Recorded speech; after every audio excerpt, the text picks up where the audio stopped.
Good evening, ladies and gentlemen. Today we are going to start our unit on the American Industrial Revolution. What we're going to be talking about is how the United States went from a agrarian or farming-based economy to the industrial powerhouse that we are today. Now, it's important to realize that this is all happening at the same time that immigration is happening. People are moving west with the gold rush, the advent of the Transcontinental Railroad, the Homestead Act, the Morrill Land Grant Acts. All that stuff is bringing people west. Immigrants are moving into the east to fill in those spots. They're working in the factories, and all at the same time, new innovations, new corporations, new industries are popping up all over the place to give us the American Industrial Revolution. The first thing we really need to draw your attention to is that the Industrial Revolution takes place largely in the North. The South is still reeling from the effects of the Civil War. They're still an agrarian-based society. They are in a huge economic depression because of the Civil War, and they're not going to industrialize well into the 1900s. In the modern era, probably around World War II and after. Okay, real quick, we're going to talk about some inventions and innovations during the American Industrial Revolution. Now, some of this might seem childish or you've heard it all before, but I still would like to talk about. Remember, if you have any questions about any of these things, bring them to class so we can talk about them. This really only works if you guys, as watching this video, come up with questions. Okay, the first thing during the American Industrial Revolution is the government acts to make it easier to become a corporation. Prior to the Industrial Revolution, it was one man owned one business. But during the Industrial Revolution, businesses started to become corporations. States made the laws more lenient for businesses to incorporate.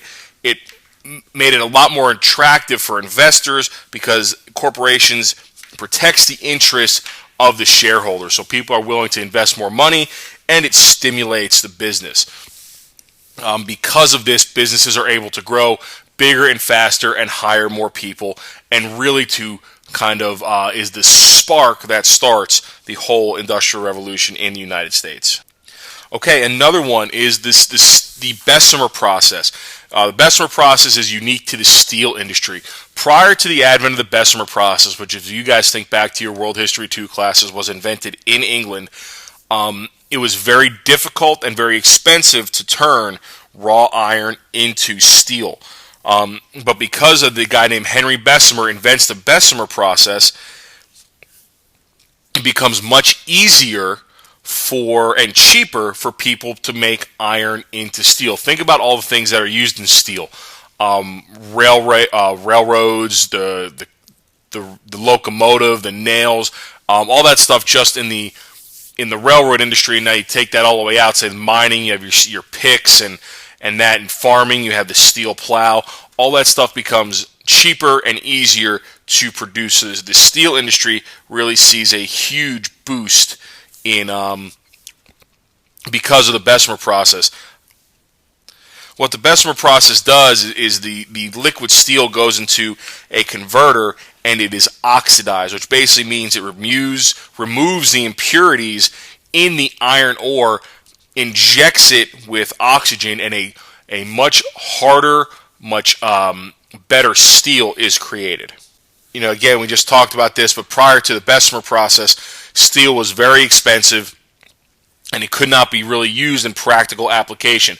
Now, if you think about all the stuff that steel is in today, probably even in the chair you're sitting in right now watching this video, or the chairs you sit in school, or the car you drive, and think about how pervasive steel is in our industry, or in our society. It really makes you think about what would society be like without it.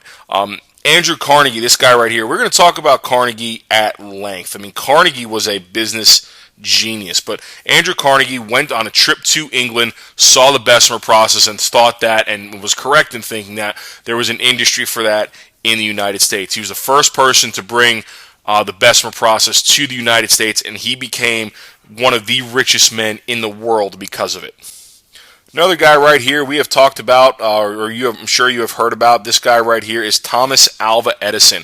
He invented thousands of things. One of the things that you probably know him best for is the light bulb. Now, it is important to realize that the light bulb is an invention, not a discovery. He did not walk into a light bulb mine and find a cave full of light bulbs. Whereas electricity is a discovery. It has always been there. Ben Franklin flying the kite got zapped by the lightning. He discovered electricity. Thomas Edison was able to use electricity, and he figured out how to cheaply use it to power cities, and he was a genius. So we're going to watch a video in class, but I think his factory or inventatorium or whatever you want to call it in Menlo Park, New Jersey, was credited, I believe, for like one minor invention every day and one major invention every 2 weeks or something like that. Something amazing. But there he is, Thomas Edison. We'll talk about his light bulb a little bit more here.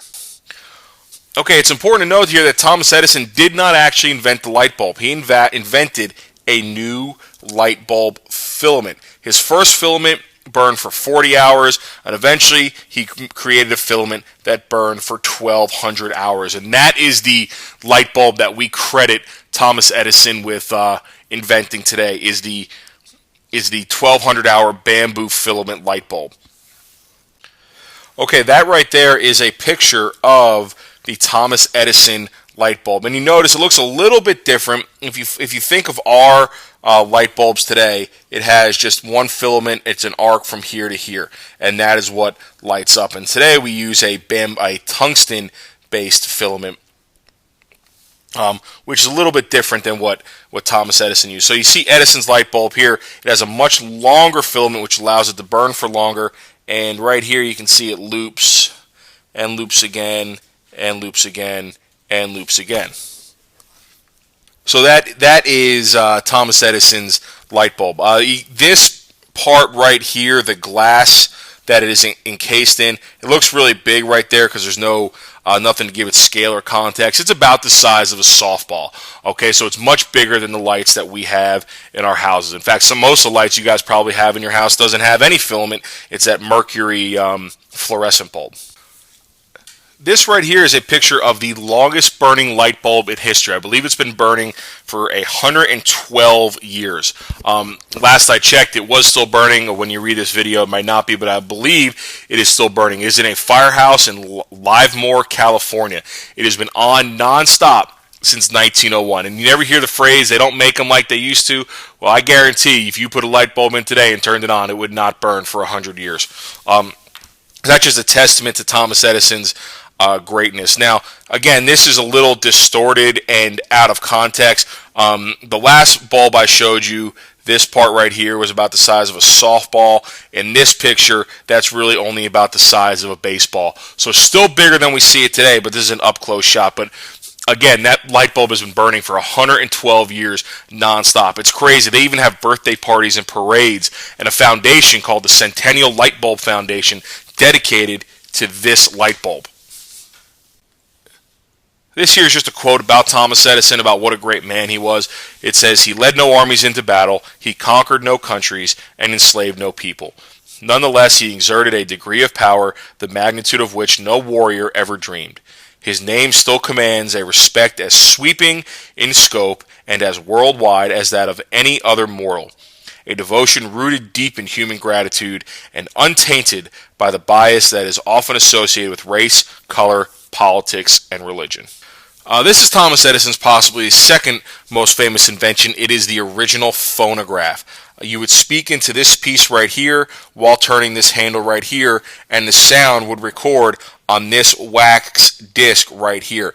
Then when you were ready to play it back, you would take this wax disc, you would crank this handle, and the sound would come out right here. The first ever recording ever in human history is Thomas Edison recording "Mary Had a Little Lamb" for his daughter.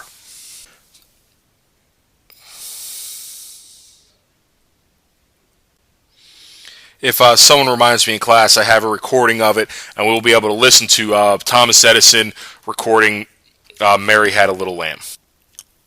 Okay, this is another one of Thomas Edison's inventions called the Black Maria. It was a movie theater. It was a rotating movie theater. The sunlight would hit come through a hole in the roof, hit the projector, and that was the light source for the projector. Now, I said it was a rotating movie theater. Well, what would happen if the sun wasn't in the right spot at the right time? Now, you might be able to see this guy right here. He is helping to build it, but right around there, in this spot right here, is a rotating, kind of like a lazy Susan for your cabinets. And people would have to get out and push it and rotate it until the sun came right in the right spot. So that is the first ever movie theater invented by Thomas Edison. Okay, we already talked about Thomas Edison's big movie theater. This is kind of like his personal movie theater. This is called a kinetoscope. Comes from the Greek word kineto, move, scopos, to watch, so basically watching movement. It's kind of like your first ever personal DVD player. These were usually paid to watch. You'd put the money in somewhere over here. You would turn this handle. You would look through an eyepiece right here, and down here the movie would play, and you would crank that handle, and you would watch a motion picture.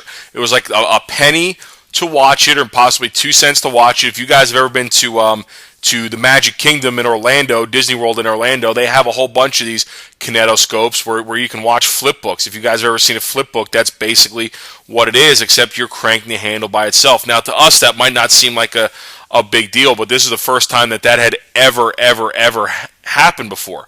Again, just one of the many inventions of Thomas Edison. And these inventions literally changed the way that people did things. From electricity to hearing recorded voices to movies, Thomas Edison changed daily American society. Another famous inventor that most of you have probably heard about is a guy named Alexander Graham Bell. He was an inventor. He didn't invent just the telephone. He invented one of the world's first metal detectors, and when President Garfield was shot, they asked Alexander Graham Bell to use his metal detector to try and locate the bullet so they could save him. Unfortunately, it didn't work so well. James Garfield died about 30 days later from an infection. We can talk about that. It's kind of a gross story. Somebody remind me, we'll talk about it in class. Bell did not discover the telephone in 1876. It was patented in February 14th, 1876. He and a gentleman named Elisha Gray invented it, or patented it, the same exact day. It turned into a very long, drawn-out legal battle between the two of them, with eventually Alexander Graham Bell winning. Bell would go on to found a very famous telephone company called Bell Telephone, which today is now AT&T, which stands for Atlantic Telephone and Telegraph.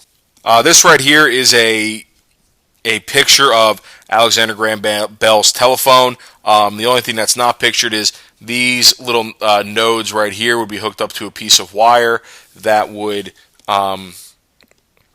be hooked up to a set of earphones. Then you could hear kind of a clicking sound if metal was detected. This right here is a picture of the first ever Bell telephone. The telephone's impressive, but not as impressive as this man's sideburns. Those things are awesome. But that is the first Bell telephone. What he invented and what he became famous for, and what revolutionized American society. And of course, the Wright Brothers. You can't talk about the Industrial Revolution and inventions and innovations without talking about the Wright Brothers. You guys know the story, the first human flight. We'll talk more about these guys in length in class. It says here to watch the video. We're going to do that in class. There's no need for you guys to seek that out, especially if you're watching this at home. You don't have access to the student share drive. But Orville and Wilbur Wright, first in flight in Kitty Hawk, North Carolina. If you guys have ever been to the Outer Banks, there's a huge monument there. Very cool place to be if you've never visited before. Okay, talk about another really revolutionary man of the American Industrial Revolution, the early 20th century, is Henry Ford. You really can't talk about the Industrial Revolution without talking about Henry Ford. He was the inventor of the assembly line. He, as we know it today, started in 1908 in Dearborn, Michigan at the River Rouge plant. His plants played a major role in wartime production during World War I and especially World War II. Talk a little bit about the assembly line. It was one man doing one job all day. It increased production. It made everybody more efficient, and because of that, products would cost less. However, it led to the less need of skilled artisans. You no longer needed to be skilled to build a car or to produce steel or to do anything like that. You could hire people who were not skilled laborers at less of a price than you could with a skilled artisan. People did the same job. Imagine turning the same bolt on the same piece of equipment all day for 11, 12, 13 hours a day. People absolutely began to hate their jobs. It led to injuries, stress injuries, and things like that, which we'll talk about a little bit later. Okay, I don't know, this is kind of a tough picture to see, but this is the old-fashioned way of building cars. You can see here we have a car being built in a stall, and back here, here's another stall, and here's another stall. A team of people would, excuse me about that, a team of people would be assigned to building one individual car. So you have this guy right here, he's all happy, he's building a car, and here's another guy, he's responsible for putting together the wheels, and all these guys together would be responsible for building this whole car. It was a slow process. It made them the cars more expensive. Excuse me one second, I forgot these guys are in working conditions. They all need hard hats. So there you go. There's your team of Ford car builders building their cars in their individual stall. Okay, this is the assembly line model. Okay, here is the original Ford Model T being rolled off at the end of the assembly line. You can see you have 1, 2, 3 cars rolling off the end of the assembly line. This guy's job right here all day is to drive that car off the end of the assembly line. This guy right here, he has the same job all day. Same thing with these two guys right here. Their job is to, whatever they're doing, that is their job the entire day. They do the same exact thing all day, every day for their entire shift. The next couple pictures that you're going to see are just basic pictures of Ford's assembly line putting together the Model T plant. You can see here are the rims for the wheels. If you look at the bottom, down here, all through here, these are the nuts and bolts that they need to do that same job every day. Okay, it looks like these people are putting the lug nuts on the wheels, and that is their job every single day. Again, didn't need to be skilled, so people could pay these immigrant workers less money to do this work because they did not have to be skilled artisans. It led to a lot of stress-related injuries from doing the same job over and over and over all day, stress fractures, things like that. And when you think about it, when your job today causes you that type of injury, you can take workman's comp and you have health insurance. Back then, there was no such thing. Also, I just want you to take note of these guys all right through here. They're very cramped and very crowded. You'll see later on in the video that they had about 14 centimeters on average of personal space to work. This is just another picture of Ford's assembly line. Again, you can see very crowded through here. Again, same guy doing the same job over and over and over. Looks like this guy's job right here is probably to turn this wrench to tighten the wheel on, and that's what he does all day, every day. Just one more picture of Ford's assembly line. Here they have obviously a little bit more room than what you saw before, but they're lowering the engine in, tightening it in place. And here's just one final picture of the Model T assembly line. And as you look back, we have a completed car here, a little bit less completed car, a little bit less as it goes back. Towards the back of the picture, the car is less and less complete. It looks like in this one, they're lowering the chassis onto this vehicle here. Okay, just going over this kind of summed up everything that we talked about before. The assembly line was great for the consumer. It was great for production. It was great for efficiency. And the Ford's assembly line is still the model of the assembly line we have today. But we said it wasn't all fun and games. Workers would feel uninvolved and bored. You feel bored, you become unfocused, and these were dangerous jobs that people could get hurt doing.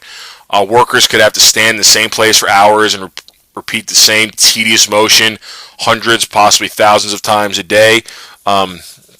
stress fractures, industrial noise, and a lot of times in the assembly line, if you're working in a factory, if the noise got too loud, they prohibited workers from even talking to one another to keep the noise down. It's not exactly a fun, involving place to work. One guy who, when he was interviewed, said they had 25 centimeters of personal space in which to move. I know I said before 14, that was incorrect. It was actually 25 centimeters. So imagine doing this. You're standing in the same spot for 11, 12, 13 hours a day.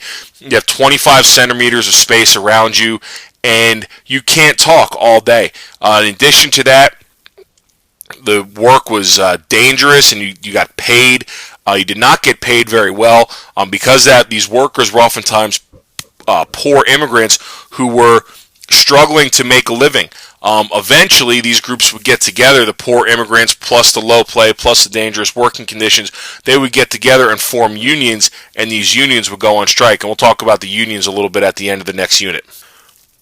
Okay, just another picture here to show you how crowded the Ford plant was. If you look at that, it just looks like a crowded, noisy factory. This is one of Ford's plants from World War II. It was converted from making car engines to making truck engines for the military. Even though the assembly line may not have been the best for the workers, I mean, Henry Ford was a genius. He practiced this thing called vertical integration. Vertical integration is when one business controls every single step of the process, from the production and distribution of the goods. So what Ford did with his Model T is he thought that the cost of manufacturing began from the moment the raw materials was taken out of the earth. So what he wanted to do was to control taking the raw materials out of the earth, and then every step of the process until the finished product was finally bought by the consumer. And I'm going to show you a picture here of Henry Ford's River Rouge plant, and that was the absolute epitome of what we call vertical integration. The plant there did everything from production, assembly, transportation. For his plant, he purchased an entire railroad, 16 coal mines, 700,000 acres of woods for timber because the dashboards were timber.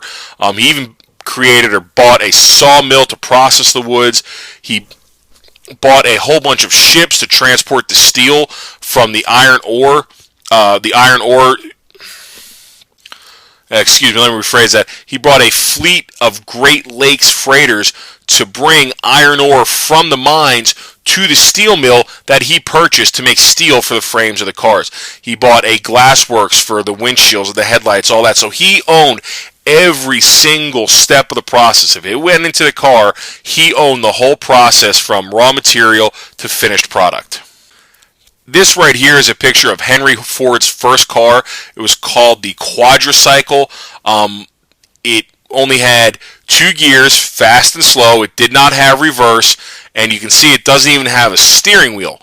Okay, that right there is more of a steering handle.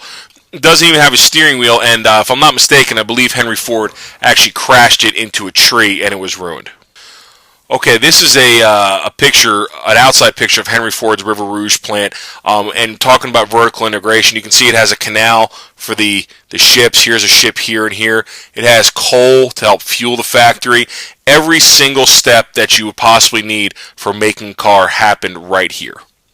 Okay, this is the same plant. This is an older picture from World War I, but again, you can see all the same things, the canals to for the ships to come in, the factory working in the background. So you have definitely different parts of the factory going on here, here, and here. I don't know what each part did, but every single one had a different step in the process. Okay, we are going to talk now about the 4 major industrial leaders of the American Industrial Revolution. These 4 guys you are looking at here, Cornelius Vanderbilt, John D. Rockefeller, John Pierpont Morgan, and Andrew Carnegie, are the 4 richest people that we will ever talk about in this class. They are so rich they would make Steve Jobs blush. They're America's first billionaires. They are the leaders of the industrial age. We will talk about each one of them, how each one of them made their millions, and exactly how rich each one of them is. The first guy we're going to talk about is Andrew Carnegie. Andrew Carnegie was a Scottish immigrant. His parents were peasant workers. In 1848, when he was 13 years old, his family moved to Pittsburgh, Pennsylvania, and he got a job as a bobbin boy in a textile mill. He earned $1.20 per week. What a bobbin boy is he runs around in these big industrial sewing machines and changes the spools of thread so his sewing machines could basically keep working. Eventually, he would get a job tending the steam engine and boiler in a factory for $2 a week. And that's the type of money we're talking about here. $2 a week for a 13-year-old boy. Okay, imagine the jobs you have now. You guys make $7.25 an hour, and this guy made $2 a week. Now, I know money was different back then, but it does not compare to what we're talking about. Okay, if you figure $2 a week would probably be about $20 a week in today's money. He makes a couple great investments in the railroad sleeping cars, then in bridges, and then in oils. By the time he was 35, okay, he could have retired with an annual income of $50,000 a year. Now, if you were to adjust that for inflation in 2011, that would be $730,000 a year by the time he was 35. Now, that is nothing short of amazing. I am 31. If you could pay me $50,000 a year, I would retire right now. You guys would never see me again. So if you guys want to get rid of me, pull your money together, pay me $50,000 a year for the rest of your life. But that's how rich this guy was. Now, he didn't retire, and he went on to make millions and millions and millions of dollars in the steel industry. Now, remember back to the very beginning of the video, we talked about the Bessemer Process. Andrew Carnegie visited a Bessemer plant in England, and he thought that he could do that in the United States, and boy, was he right. Andrew Carnegie made millions and millions and millions in the steel industry. Carnegie controlled the most extensive steel corporation ever owned in the history of the United States, and that is true even to this day. He was able to mass produce cheap and efficient steel for the railroad lines. So what that meant is that if you were a railroad company and you needed track, you had to buy from Carnegie because he had the most inexpensive but yet the best steel that you could buy. So everybody who needed steel for buildings, for anything, bought from Andrew Carnegie. In 1880s, Carnegie Steel was the largest manufacturer of steel rails in the world. Now think back to your world history classes. At the same time this has happened in the United States, it's also happening overseas in Europe. So Carnegie would produce steel for the United States, but also in Europe. And he was very much like Ford. He owned every single step in the process through vertical integration. In 1888, instead of competing with this company called the Homestead Steelworks, he bought them out. And he bought out their coal mines, their iron fields. They bought out their railways, and their steamships for the Great Lakes fleet. So he became bigger and bigger and bigger, and eventually Carnegie would become a steel mogul. He would become the only guy you could possibly buy steel from in the United States and mostly the world. Okay, now we talked about Andrew Carnegie being extremely rich. In 1901, Carnegie wanted to retire. He reformed his business so it could be bought by investors. This guy named J.P. Morgan, or John Pierpont Morgan, bought out Carnegie and several other major steel producers. It was the first ever deal in the United States worth more than $1 billion. So Andrew Carnegie was America's first billionaire, and that's billion with the B, and that was in 1901. I can't tell you how much money that would be today, but it is a lot. The buyout by J.P. Morgan was the largest ever in United States history up until that point. There have been bigger ones since then, but up until that point, that was the biggest one. All of the holdings that he bought was incorporated into one company called U.S. Steel. Now, if you notice over here, That should look very familiar. If it doesn't, that is the emblem for the Pittsburgh Steelers. Now, I told you before, Carnegie settled in Pittsburgh, and there's a reason the Pittsburgh football team is called the Steelers. It's called a steel town because it was built on Carnegie's steel industry. After this deal, Carnegie would retire. He would retire with a guaranteed income of $1 million a month. Okay, $1 million a month, not a year. So $12 million a year in 1901. In 2011 dollars, adjusted for inflation, that would be $24.6 million a month. Okay, I just want you to imagine what it would be like to have that much money in your lifetime, let alone per month. Just one final note, when Carnegie and J.P. Morgan finalized the deal, Carnegie said to J.P. Morgan, "I wish I would have asked for $100 million more. I probably could have gotten that." And J.P. Morgan responded to him, yes, if you would have asked for it, you would have gotten it. So that's amazing to me that he just could have asked $100 million more and he could have gotten it. Now, what would he have done with all that money? I don't know. I don't know what he did with all this money. I'll tell you a couple things he did with it in the next couple slides, but Andrew Carnegie was one of the richest men in America, and boy, am I jealous. Okay, just a little more about Andrew Carnegie's life. This is the house that he was born in 1835. This is in Scotland. What you're looking at here is actually two houses. It is split down the middle. So you can tell it is a very small house. Now the next picture I'm going to show you will be quite shocking. This house is in Scotland. The next house I'm going to show you is one of Carnegie's houses. This one is in Scotland as well. Okay, this is Skibbo Castle. It is a 40,000 acre estate in Scotland that Andrew Carnegie bought. He called this place heaven on earth. Now, you want to talk about a rags to riches story? Think back to the last picture of that house, and now look at this one. I mean, it is immaculate. It is absolutely amazing. Andrew Carnegie once said, "The man who dies rich dies disgraced." So the last 18-20 years of his life, he dedicated himself to philanthropy. He built over 3,000 libraries, and this right here, which is a picture of Carnegie Mellon University in Pittsburgh, Pennsylvania. So he took all that money that he made and he dedicated himself to making the world a better place through building schools, libraries, public works projects, all that type of stuff. So while I'm pretty sure that he still had some money left over to hand down to his heirs, he did also do some public good with that money. One of the guys we just talked about, J.P. Morgan, was another extremely rich man. He's the guy that bought out Andrew Carnegie. He made Carnegie that stinking filthy rich.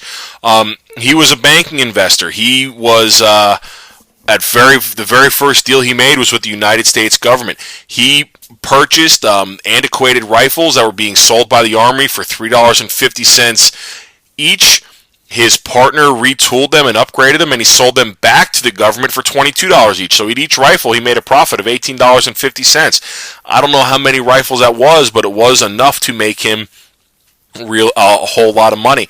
Then he helped to reorganize the railroads so they became more and more efficient. He financed manufacturing, mining, all sorts of businesses. Basically, J.P. Morgan was an investor.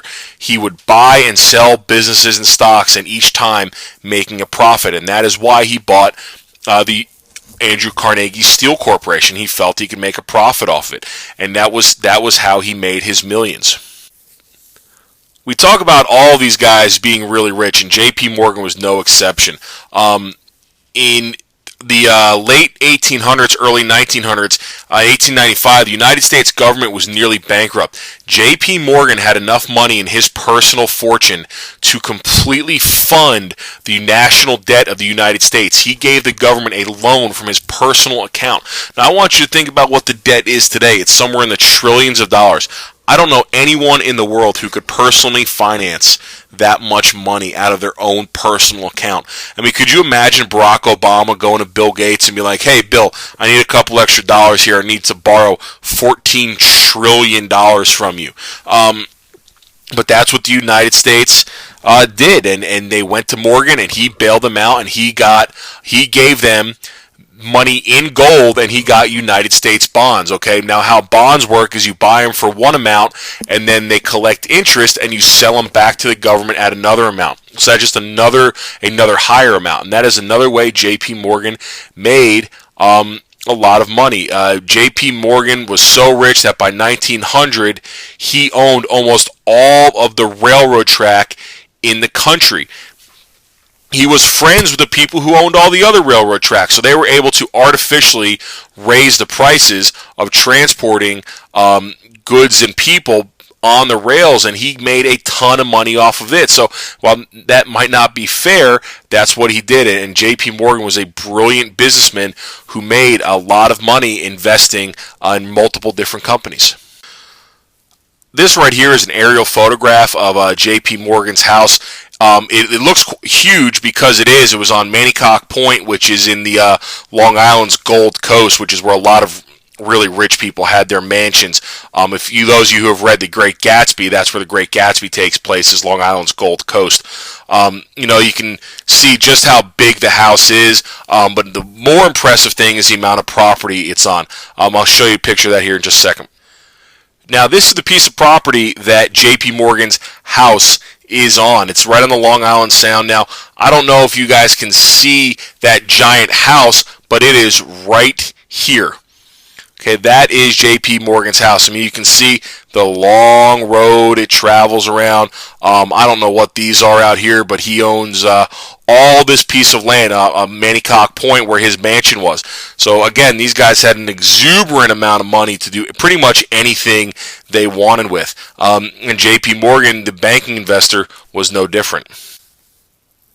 Besides spending money on all this property, J.P. Morgan also was a philanthropist. He too financed many libraries. As we're going to talk about with all these guys, they all had some sort of charity that they were dedicated to. Morgan, like Carnegie, gave a lot of his money to education, and Morgan's name is still around in the J.P. Morgan Chase banking. Next, very rich, very wealthy gentleman we're going to talk about is John D. Rockefeller. John D. Rockefeller was an oil tycoon. However, he was just like Carnegie was a rags to riches story. He was born to two very average working class parents. His first job was a bookkeeper, made less than $4 a week. In 1859, oil was discovered near Titusville, Pennsylvania. I'll show you a picture of that here in a minute. Rockefeller knew there was money to be made in the oil industry, but was deterred by these people called wildcatters. Wildcatters were people who would just drill randomly for oil, having no idea whether it would be there or not. So the result of that is prices wildly varied. You could have someone who hit it right away and would sell oil cheaply, and someone who would only hit it once in every 100 drills and would sell it for a very expensive amount to recoup their losses. So Rockefeller was deterred by that. The next two pictures I'm going to show you are oil rigs in Titusville, PA. You can see these look like the standard oil rigs that we normally see, but they are just kind of randomly placed all over the place. They were everywhere. You have little shacks attached to them, but those were where they were. This is another picture of Titusville, PA. You have where the workers would live, here, and all these places to maintain the shacks, but these haphazardly placed oil rigs that were just randomly digging for oil. And because of that, like I said, there was a huge price variation in the oil, which kept Rockefeller away for a while. A couple years later, however, Rockefeller, knowing that there was money to be made in the oil industry, created a refining business himself, and a couple other investors created the Standard Oil Company. Standard Oil Company would become the largest oil company in the world. Unlike Henry Ford, Rockefeller started with horizontal integration. Basically, the business expands its control over all the similar or closely related businesses. So Rockefeller's oil refining business owned and controlled all the other oil refineries. It basically created a monopoly. Standard Oil consolidated all the oil refineries in the Cleveland area, eventually moving to Pittsburgh, Philadelphia, New York City, and at one point John D. Rockefeller and Standard Oil owned over 90% of the world's supply of oil. Now think about that in 2013 terms. 90% of the world's oil. That is an unreal amount of the world's oil. I can't imagine one guy owning that much. I mean, think about what they could do to the price of everything. Diesel fuel, unleaded gasoline. Everything today runs on oil. And for one person to own 90% of that really is almost unfathomable. In order to create this monopoly, Rockefeller used some very shady business practices. He would, and we'll talk about some of them in class, but basically he would use just straight up intimidation, sending thugs to get what he wanted. He would run companies into the ground, make them go bankrupt, and cheaply buy up their assets. He would make them offers, and if they refused, he would use these tactics to basically ruin their business so he could buy them. So, we talk about some of these guys being philanthropists, and they were, but they did use some shady and business practices, and those business practices today are illegal because of what these guys did with them. A couple of those shady practices are monopolization. You guys know what a monopoly is, but Rockefeller bought up all the components needed for manufacturing oil barrels. So none of the other refineries could buy oil barrels. So they had all this oil, but they had nothing to ship it in because John D. Rockefeller bought it all.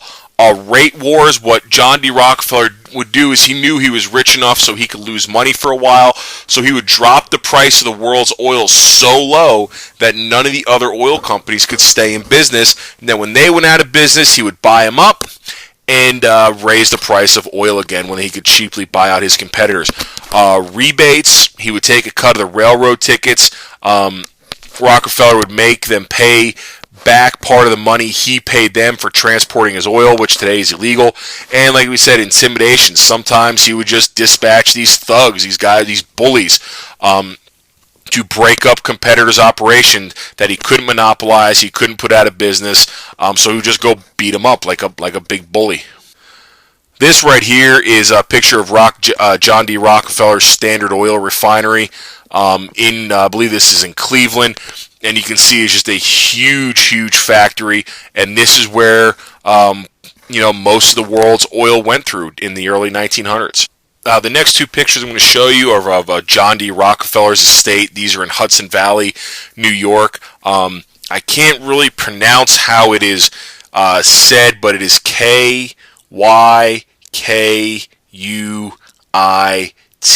So Kykuit or Kykuit in Hudson Valley, New York. This is a picture of his estate, and again, you can see it's huge. It's modeled after many Italian and French estates. It looks very similar to Versailles. It really is immaculate. This is what Rockefeller's estate looks like from an aerial view. It just enormous, beautiful. And again, for all these estates I'm showing you, these are just one of the multiple estates that many of these rich people had. Rockefeller, again, was a philanthropist. He helped to found the University of Chicago, as well for another university in Georgia for African American women. He started what was called the efficiency movement, which helped to fund public schools and fund other schools. Again, these guys had a lot of money, but they also were willing to donate much of it to charity. In fact, from John D. Rockefeller's first paycheck, remember we talked about him making $4 a week, he always gave 10% of it back to his church. So these guys are very charitable, but also very rich. And the last guy we're going to talk about tonight is Cornelius Vanderbilt. Cornelius Vanderbilt came way before any of these other guys. He actually started his business during the War of 1812. His job was to deliver supplies to the army. He was a transportation mogul. his line of steamships that he created during the War of 1812 became the dominant presence in the New York area. He offered low pricing and very comfortable accommodations. He was so successful that his competitors bought him out. So he moved from Long Island to Boston and started the same thing again. He owned a fleet of ships, so he called himself the Commodore, and he would often dress in a full naval uniform, which I think is kind of weird, but hey, the guy was a millionaire. Who am I to tell him he's weird? You want to dress in a full naval uniform? You can. Besides the War of 1812, Cornelius Vanderbilt also made a lot of money during the gold rush. Now, he didn't find gold. He didn't look for gold. He made his millions getting people to go look for gold. He would transport them from the East Coast to the West Coast. He established a very inexpensive and reliable route, and a very safe route, which is important for prospectors to reach the gold mines in California. He was so successful that his competitors got their money together and paid him $50,000 a month to stop operating his business. Now, I'm a pretty good teacher, but no one's ever going to pay me $50,000 a month to not teach. In fact, if you could pay me $50,000 a month to do anything, I would do it. But imagine being so successful at something that people get together and say, listen, you're putting us out of business, so here's $50,000 a month to not do what you're doing. And again, we see these people over and over again, Rockefeller, Morgan, Carnegie, making thousands and thousands and thousands of dollars a month just for being really, really good at what they do. So instead of transporting people during the gold rush, Vanderbilt goes into the railroad business, and he gains control of the New York and Harlem railroads. He expands his empire. He buys a couple railroads here and there, and he slowly but surely expands his entire railroad empire. And he controlled the entire railroad between New York and Chicago, and that is a huge deal. He was also responsible for New York's Grand Central Station. Now, the New York Grand Central Station that Vanderbilt created, unfortunately burned down, but there is still a Grand Central Station in New York, which Vanderbilt is very much responsible for. And this right here is a picture of Vanderbilt's Grand Central Station in the early 1900s. You can see it says right here, the New York and Harlem Railroad, New York and New Haven Railroad, and he was able to consolidate all these railroads into one station, so New York became a mass hub of transportation. Now, these guys weren't all separate and individual from each other. We already saw that Morgan and Carnegie had dealings, and now Morgan and Vanderbilt were actually in business together. They had a falling out, and Vanderbilt wrote a letter to Morgan and said, "You have undertaken to cheat me. I won't sue you, for the law is too slow. I will ruin you."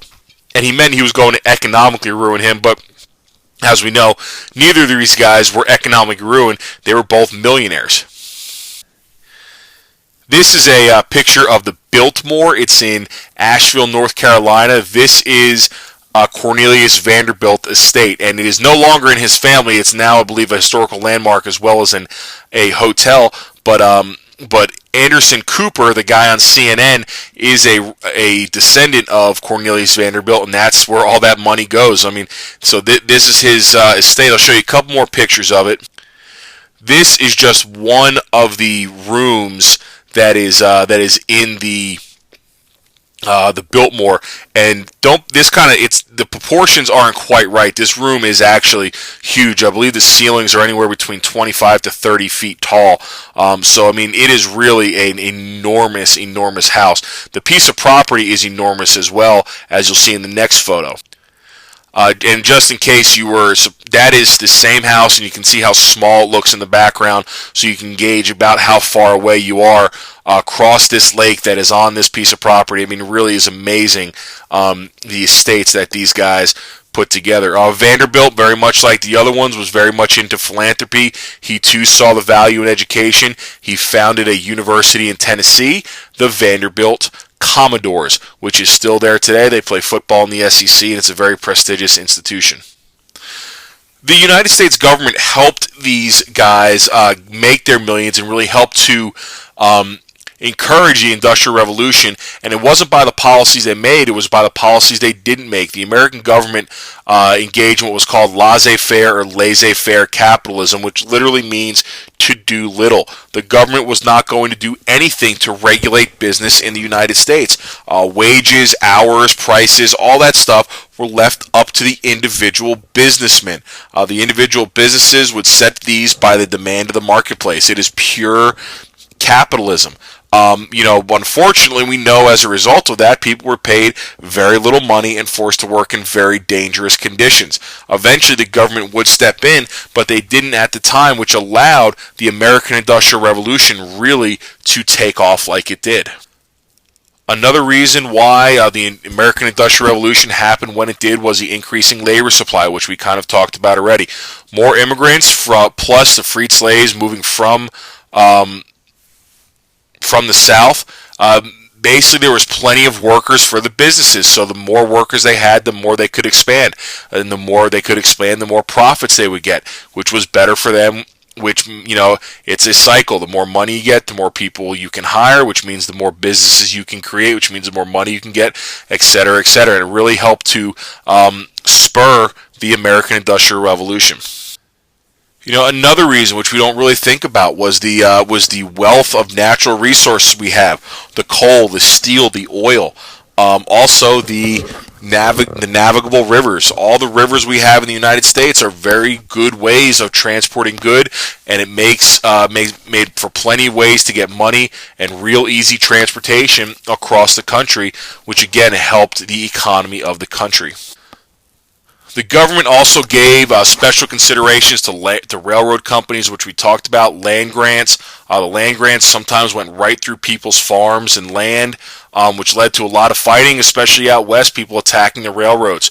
The government pulled the eminent domain clause, which basically meant that the government can take private land if it's for the good of the country, and that's what they said about the railroad. So, there's a lot of good things and a lot of bad things that came out of the American Industrial Revolution. The poor working conditions, the poor wages were definitely some bad things. However, we have, the Americas becoming the industrial economy that we know it as it is today. There has to be a way that we get from the dangerous working conditions of the 1900s to the working conditions we have today. And we will be talking about that. So this is going to usher in the age called the Progressive Era, which we are trying to fix all the problems related with the American Industrial Revolution. That is it for this video lecture. If you have any questions, please bring them to class. That really only works if you guys have questions in class, and I look forward to seeing you all.